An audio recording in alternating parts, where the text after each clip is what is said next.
youngest boy to be executed in America. He was only 14, a boy, barely in high school, accused of a crime with no real evidence, tried in just one day, and sentenced to die in an electric chair built for grown men. This is the true story of George Stinney Jr., the youngest person executed in America in the 20th century, a case that still shocks the world today.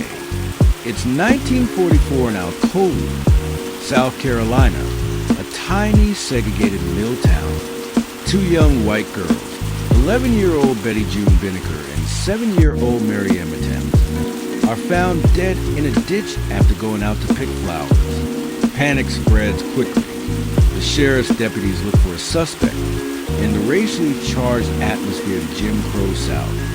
Their eyes fall on a 14-year-old black boy named George Stinney Jr. George and his little sister had seen the girls earlier that day. That small detail became the basis for his arrest. He was taken from his home without a warrant, questioned alone for hours. His parents weren't allowed inside. There was no lawyer present. Authorities later claimed he confessed, but there was no written or signed confession. 75 days later, George faced trial. The entire proceeding lasted one afternoon. The jury was all white. The defense attorney had never defended a capital case, and he called no witnesses. The state presented circumstantial evidence. No fingerprints, no physical proof, just the alleged confession. After only 10 minutes of deliberation, the jury pronounced him guilty. The judge sentenced George Stinney Jr. to die in the electric chair.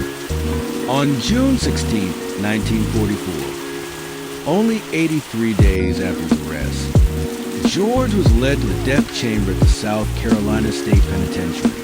He was so small that prison officials stacked the Bible on the seat, so the straps would fit. Witnesses said the oversized mask slipped off his tiny face when the current surged through his body. At 7:30 p.m., George Stinney Jr. was pronounced dead. He was 14 years old. For decades, the case haunted historians, lawyers, and activists. There had been no real evidence, no proper defense, and the confession was highly disputed. In 2014, 70 years after his execution, a South Carolina judge vacated George's conviction, ruling he had been denied a fair trial. But justice delayed is still justice denied. George's family had already carried the pain for generations. George Stinney Jr.'s case became a symbol of racial injustice and the dangers of executing minors.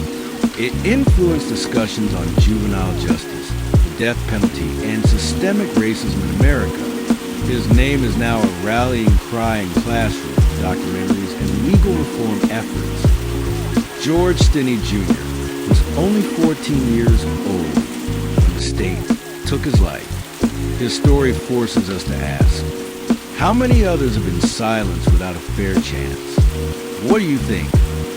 Can a system ever truly make amends for an injustice like this? Share George's story so it isn't forgotten. Follow us for more hidden injustices the world needs to remember.